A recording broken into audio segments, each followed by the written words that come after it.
O feitor levou 2 dedos à aba do chapéu e ficou a ver o Dr. Guilherme atravessar a eira e meter para os lados da adega grande, com uma rapariguita atrás dele, agarrada a um tabuleiro coberto com um guardanapo. O Dr. Guilherme usava um chapeirão de palha igual aos dos homens que trabalhavam na quinta. As suas botas de carneira, novas, soavam secamente no caminho mal calcetado, bordado de eucaliptos, à sombra dos quais ele próprio brincara há mais de 40 anos.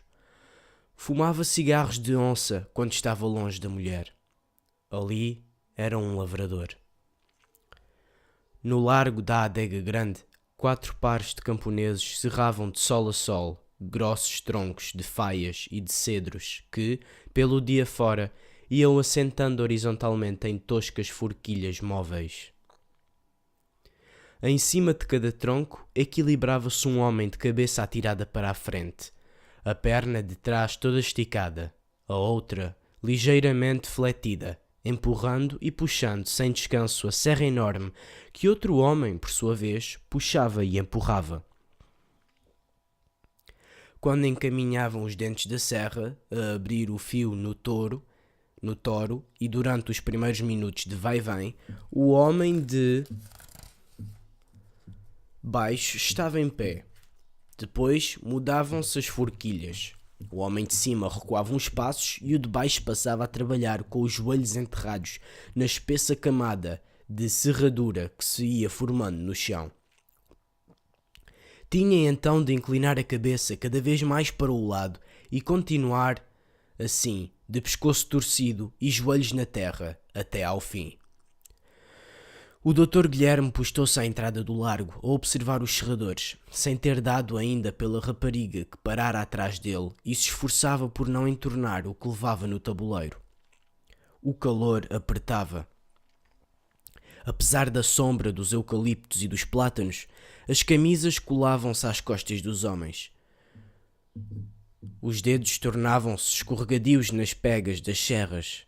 As gargantas secavam. Mas a atenção do Dr. Guilherme ia para a maneira como as lâminas fendiam o amarelo esbranquiçado da madeira. Não era brincadeira nenhuma. Quanto mais torto fosse o corte, mais madeira se estragava. "Esse viu vai de esgalha!" Os homens continuaram a serrar como se não tivessem ouvido nada. Era melhor assim. O Dr. Guilherme havia de dizer sempre qualquer coisa. Os seus gritos assentavam como chicotadas nas costas dos homens que serravam no largo da adega grande, nos que batiam milho na eira, nos que se espalhavam por muitos quilómetros em volta, abrindo à enxada a terra negra da quinta. "É contigo, hein, João? Vai de esgalha, homem do diabo! Estragas-me a trave!" O homem chamado João não podia continuar a não ouvir. Parou de serrar, levou as mãos às cruzes, atirou lá de cima do tronco. "Aqui semos dois, Dr. Guilherme." Os outros não deixaram de serrar, com os olhos na serradura que se desprendia dos troncos e se ia acamando no chão. Mas sorriam por dentro com malícia. E o Dr. Guilherme ficou sem saber o que pensar. O malandrinho provocava-o? Ali, à frente dos outros? Tentou sondar, a distância, a cara do homem sob o chapéu imundo. Quem podia compreender aquela gente? Chegariam a pensar? Mas não é bom brincar com o lume. Se fosse provocação, os outros poderiam gostar da graça, parar o trabalho, pôr-se a olhar para ele com aqueles mesmos olhos que nem o diabo entendia. O tempo dos chapéus na mão tinha passado na quinta. Tudo mudara desde que o pai morrera. Já lá iam 15 anos. E agora estava só, com todos contra ele, naquela imensidão de terra. Não bastava a família. Também aqueles brutos já se iam atrevendo a responder. "São dois", disse por fim, sem deixar transparecer na voz qualquer hesitação. "Mas tu é que estás de cima, e és o mais velho." Se voltasse a respingar, punham-o na rua, logo, para servir de exemplo. "Estás de cima, és tu que dás a mão. Emenda-me esse fio, homem do diabo." João passou as costas da mão pela boca, voltou a agarrar na serra, disse para o companheiro de baixo: mete a serra de banda a endireitar o corte. E a rapariga aproveitou e avançou um passo.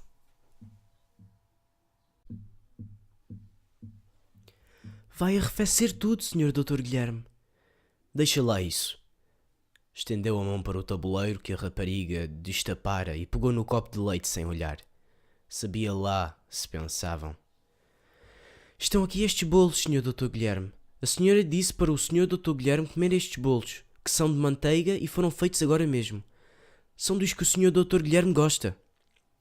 O Dr. Guilherme tirou um bolo redondo, muito bem tostado, e molhou-o no leite sem desfitar os homens. Nunca havia de perceber se eram provocações insolentes ou apenas falta de educação. Tudo aquilo o cercava. Em certos dias, até as árvores pareciam mexer-se contra ele.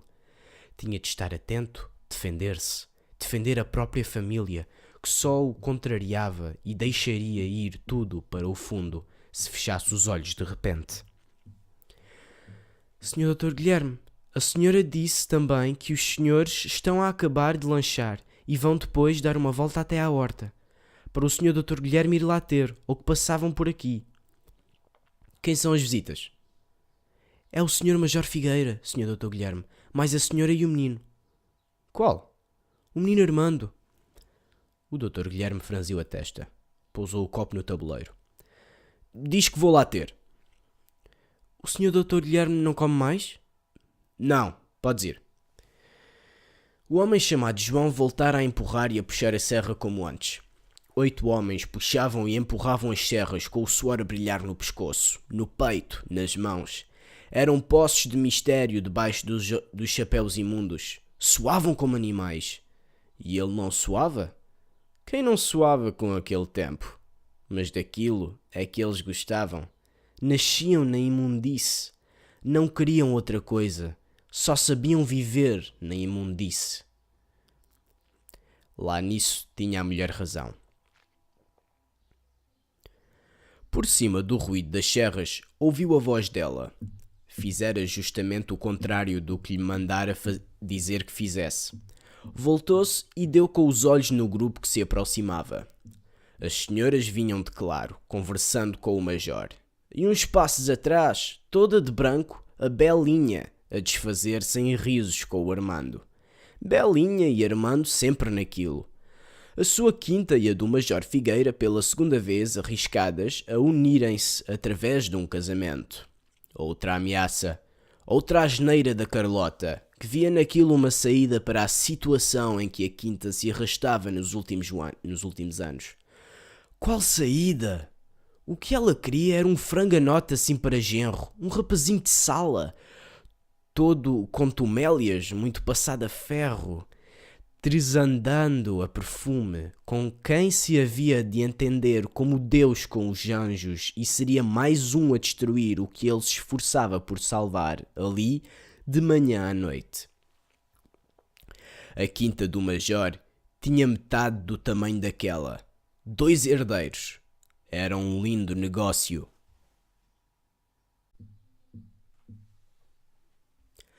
Viva, Major! Ainda bem que apareceu! Como vai isso agora? Ótimo. E o doutor? Carlota trazia Antónia Figueira pelo braço e começou logo com os disparates do costume. O meu selvagem! Dizia sempre isto do marido, num tom que tanto podia ser de elogio enternecido como de censura discreta pela vida que levava e a fazia levar. E tem razão, acudiu Antónia sorridente. Não quer saber dos amigos. Ninguém lhe põe a vista em cima. O Dr. Guilherme avisara Carlota muitas vezes de que devia evitar aquelas graças à vista do pessoal. Patrão que não se dá ao respeito está servido. Mas Carlota não reparava se havia pessoal ou não. Achava graça em chamar-lhe o meu selvagem. Tinha necessidade de chamar-lhe o meu selvagem. Porque não havia de dizer o meu selvagem? E tem toda a razão, repetiu Antónia. Há lá o direito de andar para aqui a trabalhar uma vida inteira sem aparecer aos vizinhos. É demais. e sublinhava o "é demais" com a sua voz velada e os olhos nos deles, enquanto levantava um braço ainda fresco, descoberto até à cava, e passava a mão no cabelo, que lentamente embranquecia. Ancas enxutas, peito farto, narinas muito abertas, como as do filho, à vontade de quem sabe o que vale e não se faz rugada, quase a mesma mulher de 20 anos antes, quando os pais de ambos tinham tentado tudo para juntar as duas quintas. "Vamos, doutor", exclamou Armando, colocando-se entre ele e a mãe. "Deixe isto um bocadinho. Vamos dar uma volta. Mostre-me a quinta. Não vejo estrela desde a Páscoa." "É verdade", disse o major. "Como vai o estrela? Parece que partiu uma perna, não?" Carlota não gostava de ouvir falar naquilo. Um cavalo de raça não era para andar a trabalhar no campo. Se o marido percebesse alguma coisa de cavalos, não teria agora o estrela com coisa de cavalos. Se o marido percebesse alguma coisa de cavalos, não teria agora o estrela com uma perna partida. Voltou a cabeça para não dizer mais uma vez o que pensava e reparou então nos 4 pares de serradores que estavam para ali às voltas com os troncos das faias. Com as visitas, distraíra-se um bocado daquele barulho monótono, enervante, que ouvia de manhã à noite, em casa, no jardim, através dos eucaliptos e dos plátanos, e tornava ainda mais insuportável a prisão da quinta que tinha de suportar durante os 3 longos meses de verão, quando amigos e conhecidos andavam pelas praias, pelas termas, por qualquer parte onde houvesse esplanadas, casinos, gente. "Major, por favor, arranque o meu selvagem daqui." E, metendo o braço no de Antónia Figueira, encaminhou o grupo para os lados da horta e do pomar, onde o pinhal começava. A quinta era imensa, ninguém a percorreria a pé num dia. Podia-se escolher a paisagem que se preferisse. Era um condado, mas ela levava sempre as visitas por ali abaixo, para evitar o casario, onde as mulheres vinham às portas e se punham a olhar, puxando os lenços para a cara, em silêncio, por mais que se lhes desse as boas tardes. Como bichos, não diziam palavra. E ela dava costas. Juntavam-se na rua e ficavam para ali embasbacadas, como se nunca tivessem visto gente. As crianças, sim, eram engraçadas, de olhitos de rato, curiosas, mas sempre descalças, de ventre inchado e sujas que metiam nojo. Contornaram a eira vagarosamente, passaram a primeira e a segunda ponte sobre o leito do ribeiro sem água. À frente, com o major, o doutor Guilherme começara por falar das vindimas à porta, das 1000 canseiras que aquilo tudo dava, de dinheiro empatado em vão, das jornas a trepar por ali acima, coisas que o major conhecia tão bem como ele. Mas, pouco a pouco, o assunto foi mudando. Sem dar por isso, estava a falar de Coimbra, dos tempos que lá vão, de amigos comuns. Um deles ia ser ministro. O major devia conhecer a história. Que é que se dizia em Lisboa daquela carreira inesperada? Carlota e Antónia iam logo atrás. E, só depois, Belinha e Armando. Nos caminhos mais estreitos, entre canaviais, os braços tocavam-se. Mas, ao contrário do que Belinha sempre esperava, Armando não estendia um dedo. Preferia falar. Dentro de dias, 2 amigos viriam passar uma semana à quinta dele. Um era o Toy, que a Belinha conhecia muito bem, o irmão da Juca. Dançara com ele uma noite inteira no carnaval. Se a irmã viesse também, poderiam dar grandes passeios a cavalo, organizar um piquenique, inventar maneiras de iludir alguns dias ao menos aquele castigo das férias na quinta. Embora Juca representasse um perigo, Armando seria um passarinho implume nas mãos dela. Mas, de qualquer modo, antes isso. E era difícil alguém aborrecer-se ao pé do Toy. Estava-se a pôr um belo fim de tarde. À medida que o sol baixava, os troncos, as folhas, as flores, as pedras, os próprios torrões emergiam da gama crua do claro escuro e readquiriam as suas cores e os seus contornos. Que beleza! Dizia Antónia Figueira, muito sensível a essa hora em que tudo se torna mais nítido e sereno. Isto bole-me cá por dentro. Carlota achava que sim, que àquela hora, com muito dia ainda em frente, mas já longe da soalheira maior, era bom estar no campo. Saía-se lentamente da lassidão embrutecedora do princípio da tarde, em que só sabia estar deitada, com as janelas cerradas. Mesmo o calor se tornava agradável. Apetecia ver gente, passear, e todos concordavam em que o homem dos nossos dias, sempre de nervos em pé com a vida trepidante das cidades, se não tivesse aqueles momentos de regresso à paz da natureza, estaria perdido. De vez em quando passavam por um saco escuro, curvado para o chão, seixando, mondando, tão confundido com a terra em que afundava os pés que só se distinguia a poucos metros e logo deixavam de ver. E Antónia Figueira ouvia as histórias do Dr. Guilherme, pensando, como sempre, nas mudanças que o tempo traz. Talvez essas histórias, que sabia de cor, lhe parecessem agora mais saborosas do que quando as ouvira pela primeira vez. Não se podia dizer que a idade envelhecesse o Dr. Guilherme, mas fazia-o dar às coisas que dizia, quando despia a máscara de lavrador, que no fundo não era um interesse inesperado, uma ironia, qualquer coisa que realmente desconhecia 25 anos antes. Tinham entrado no pomar. Da profusão de verdes das árvores cerradas e cheias, brotavam maçãs muito redondas, que Antónia Figueira gostaria de trincar, peros vermelhos, pêssegos dourados. Que delícia! Exclamou ela, de narinas muito abertas. Que perfume! São os pêssegos, disse Carlota. É o melhor que aqui temos. O major também achou, com o seu olho experimentado, que o pomar estava um mimo. É preciso saber para ter isto neste estado. E então o Dr. Guilherme tirou o chapeirão de palha e começou a enchê-lo com o melhor que encontrava. Que é isso, doutor?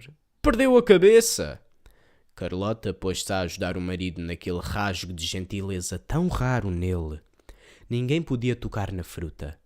Deitava a casa abaixo e lhe estragavam um pêssego. Olha aqui olha este aqui. E este? E este?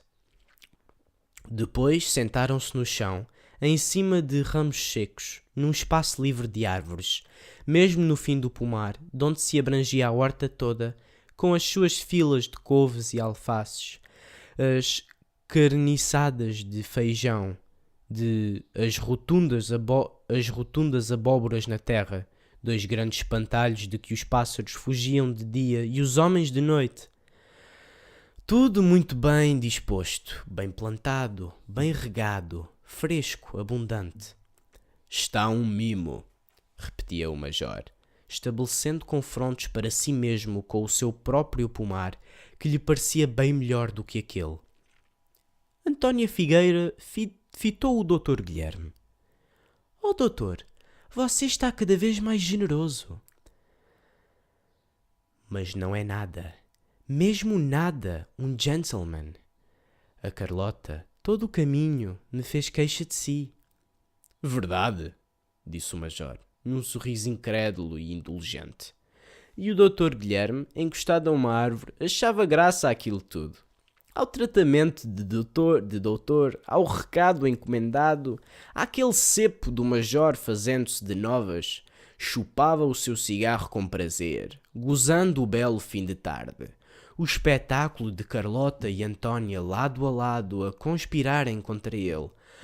A boa disposição inesperada que lhe tinham trazido. 25 anos antes, onde andariam Carlota e o major?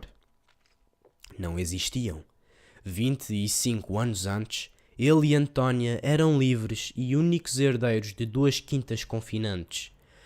Antónia já tinha aquela voz velada, aquelas narinas sensíveis, aqueles braços, e aquele modo de passar a mão pelo cabelo, e aquele semicerrar de pálpebras com que estava a olhar para ele. Aquele pomar e aquele chão lembrar-se-iam? Era o pai que a trazia a visitá-los, precisamente como o Major fazia agora com Armando.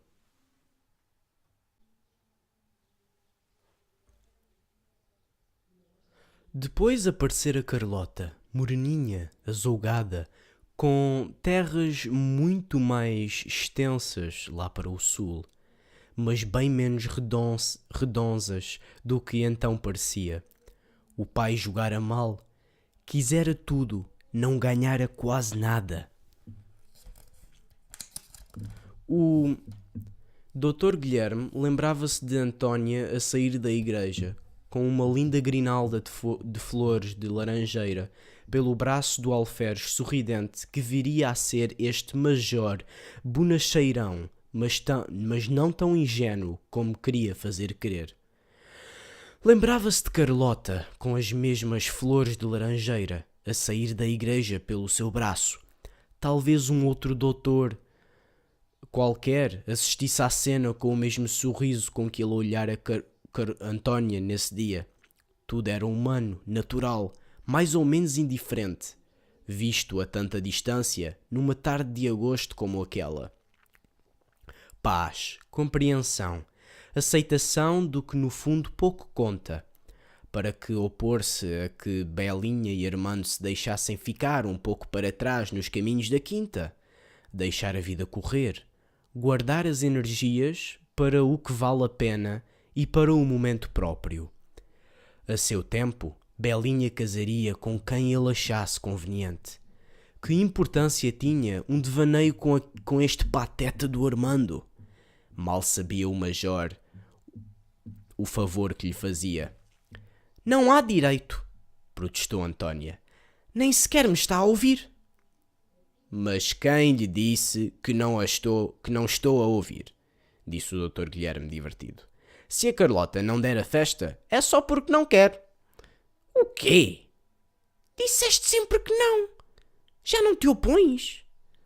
Palavra de rei, não volta atrás. Belinha levantou-se de um pulo. Foi ter com Armando, que, muito pouco interessado na conversa, se afastara a contemplar árvore por árvore, com ares de lavrador improvisado, e atingir a alta sebe que limitava um dos lados do pomar. Irritava-o ter Belinha mesmo ao pé e não ser capaz de falar-lhe sem rodeios, de prender-lhe as mãos e apertá-la contra si, quisesse ela ou não. O calor excitava-o, fazia-o detestar o Dr. Guilherme, mas as suas histórias, sempre iguais, fazia-o detestar-se. Armando, o pai deixa-nos fazer a festa. O rapaz encolheu os ombros, disse apenas, ainda bem. E Belinha ficou sem perceber. Estavas tão entusiasmado, já não estás? Nem por isso, Belinha. Então? Belinha sentiu a mão de Armando no seu braço. Que era aquilo? E deixou-se puxar para o outro lado da sebe. Na quente e espessa serenidade do fim da tarde, toda de branco, muito loura e decotada, ela era uma ilha de frescura, onde não chegava a voz do Dr. Guilherme, nem os olhos da mãe. Era um murmúrio de água, um rio. Apetecia mergulhar. Neste momento, Belinha, só uma coisa me interessa. Sim? Disse ela, surpresa, sem se lembrar mais da festa e sem querer acreditar que o momento chegara. Através do tecido leve do vestido, sentiu nos ombros o calor das mãos dele. Tinha em frente dos olhos as narinas muito abertas do rapaz e uma boca entreaberta que crescia. Sim? Disse ela muito baixo. Mas nessa altura, por cima do ombro dele, viu, a alguns metros de distância, um vulto escuro e imóvel. Desprendeu-se precipitadamente das mãos de Armando. Gritou. Pai! Chega aqui depressa, pai! Fosse quem fosse, odiava-o. Que estava ali a fazer? Porque não se ia embora? Vira tudo. Havia de ir contar, exagerar. Dentro de meia hora, toda a gente na quinta falaria dela. O Dr. Guilherme apareceu logo, sorridente, detrás da sebe. Nunca o tinham visto tão bem disposto desde o princípio das férias. Mas, ao dar com os olhos no homem, o sorriso morreu. Era o Jacinto Inácio. Que queres tu? Doutor Guilherme. Voz rouca e baixa, quase entre dentes. Manhosa, misteriosa, como a do João ainda há pouco no largo da Adega Grande. Como a de todos. Que queres tu? Aproxima-te. O homem aproximou-se de chapéu na mão. Há alguma novidade? O Dr. Guilherme disse que se houvesse novidade, o procurasse. A mesma expressão fechada do João Serrador. Os tentáculos da quinta outra vez a moverem-se à sua volta, confundidos com a terra, deslocando-se como serpentes viscosos, desde os pontos mais distantes, enrolando-se e desenrolando-se nas árvores, contornando-as, rastejando, aproximando-se, cercando-o. E então, que é que há? Ah, que a menina está pior, Dr. Guilherme. Está variada. Só então ocorreu ao Dr. Guilherme a cena da madrugada. Tinha ficado de falar ao médico. Passara-lhe. Era o resultado de ter de olhar por tudo. Mas o homem falava como se ele tivesse a culpa da garota estar pior. E que é que tu queres? É o médico? É o médico, pois. Foi o Dr. Guilherme que disse que se ela piorasse dava médico. O doutor bem sabe. Foi uma pinta que lhe atirou. Foi uma pinta que lhe atirou a matar. A menina não era nenhum larápio. Não podiam com o guarda. Falavam dele como de um inimigo. Má pinta. Como se o homem não tivesse nome. Bem, vai dizer ao feitor que mande chamar o Sr. Dr. Duarte. Que o mande chamar já. É o que vocês arranjam. E nem assim lhes serve de amenda. Estou farto de dizer que não venham à fruta nem à horta. Estou farto de dizer que o guarda tem ordem para atirar. A menina não era nenhum larápio, Dr. Guilherme. Bem, vai lá falar ao feitor. Não quero mais histórias. Vai depressa. As senhoras tinham-se aproximado com o major. Armando e Belinha olhavam-se desolados. E Carlota pensava que a tarde já estava estragada. Não podia ter um dia feliz. Agora o marido era capaz de voltar a não querer a festa e a implicar por causa do Armando. Parecia um castigo de Deus. Maldita quinta, com tanta complicação, o vinho que se estragava, o bicho que entrava na fruta, a chuva a mais, a chuva a menos, cavalos que partiam pernas, raparigas estúpidas que se iam pôr mesmo em frente das espingardas. Que Deus a não castigasse, mas odiava aquilo tudo. As mulheres a olhá-la em silêncio, o feitor que os roubava com o ar mais sonso deste mundo, os serradores com aquela rangedeira que a enervava mal abria os olhos, o próprio marido algumas vezes. Pela vinha fora, o homem quase corria, trôpego, vestido de trapos, como um saco a andar. Desculpem, disse ela por fim para as visitas. Escusava de ter vindo incomodar. Falava ao feitor, que resolvia tudo. Mas que se há de fazer? Ora, disse o major, não tem importância nenhuma. Quem está livre de uma coisa destas? Mas o Dr. Guilherme não tirou os olhos do Joaquim Inácio até ele desaparecer. É o que eles arranjam. Mandam as crianças roubar a fruta, as couves, tudo o que apanham durante a noite. O guarda tem olho de lince e atira. Depois, aqui del rei que ele atira a matar. E eu ainda tenho de fingir que não percebo nada e mandar chamar o médico. Quando o homem se sumiu colado ao canavial para as bandas da eira, respiraram. Mas a disposição não voltava. As conversas morriam. Até que Belinha se lembrou de dizer: e se fôssemos andando, avisar a Ana de que os nossos amigos jantam cá? Se ela pudesse voltar a estar sozinha com o Armando. Regressaram depressa, em silêncio, ouvindo cada vez mais perto o ruído das serras no largo da Adega Grande. E, quando entraram em casa, Carlota lançou mão de tudo para fazer esquecer o incidente. Acendeu as luzes todas, apesar de ser ainda dia. Ligou a rádio. Foi ela própria buscar cálices e uma garrafa de porto. Pronto, acabou-se. Não se fala mais no homem. Naturalmente, disse o Dr. Guilherme, indicando às visitas os sofás, o cadeirão de orelhas e instalando-se ele próprio na cadeira de balanço. Aliás, a pequena não tem nada de grave. Esta gente exagera tudo, trata os filhos como cães, são capazes de vendê-los, mas, mal alguém lhes toca, vem o mundo abaixo. Irritava-o que a cena se tivesse passado à frente do Major. Apesar de tudo, não sabia o que ele pensaria. E o que ele iria dizer. Se a garota morresse, era capaz de haver alguma surpresa. Que havia de fazer? Chamar a guarda? O Major elogiava o Porto. Perguntava se não teria direito a outro cálice. E que não pensassem mais naquilo. O Dr. Duarte fazia milagres. E muita sorte tinham eles com um patrão que pagava o tratamento a quem lhe roubava a fruta. Antónia estava a compreender o esforço que o Dr. Guilherme fazia para se mostrar de novo bem disposto. A cadeira de balanço em que ele se sentara já ali estava há 25 anos. O fogão de sala, tão agradável nas noites de inverno também. Era a mesma cabeça de veado que ornamentava a parede do fundo.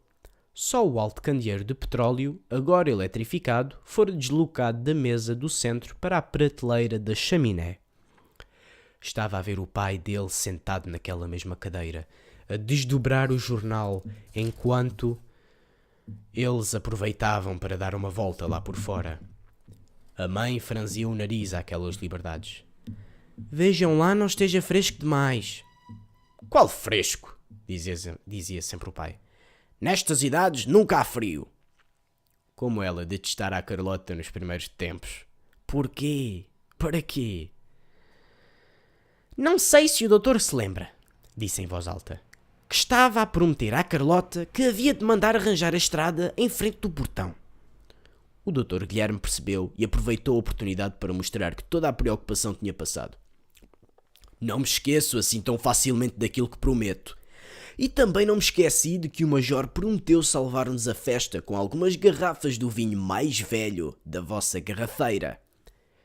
O prometido é devido, disse o Major, mas vai ser a coisa mais modesta que será servida nesse dia.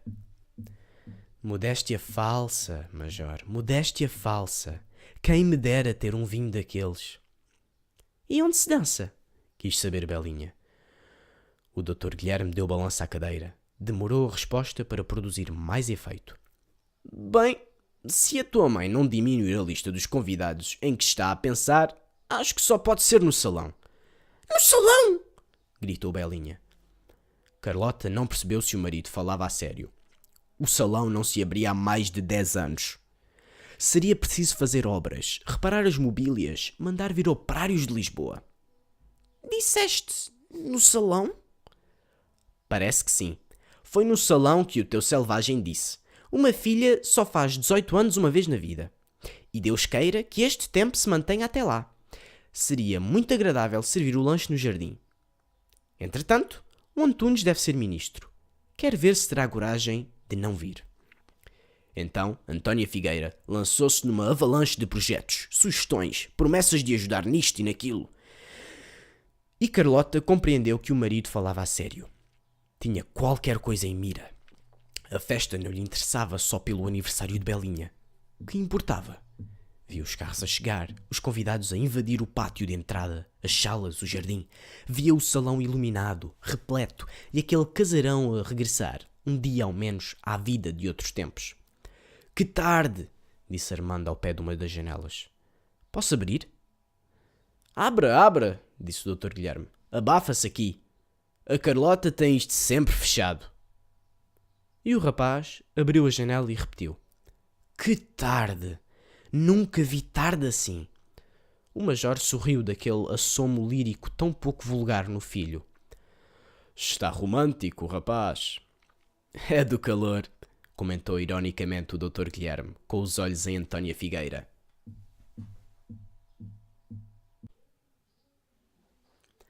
E Belinha, que se for encostar à janela ao lado de Armando, Sentindo ainda as mãos dele nos seus ombros, com os olhos ainda cheios daquela boca entreaberta que crescia, disse tão baixo que só ele ouviu: "É verdade, nunca houve uma tarde como esta." Refrescava, mas nem uma folha bolia nas árvores frondosas do grande pátio de entrada. Vinha aí uma noite muito calma, de luar. "E se fôssemos jantar?" disse Carlota. "Não quer ir lavando as mãos?" Ninguém passava lá fora. O campo era aquilo. Silêncio em volta da casa. Tranquilidade. Paz. Só lá de baixo, através dos eucaliptos e dos plátanos, chegava, como sempre, o ruído monótono das serras no largo da Adega Grande. O sol ainda não se pusera.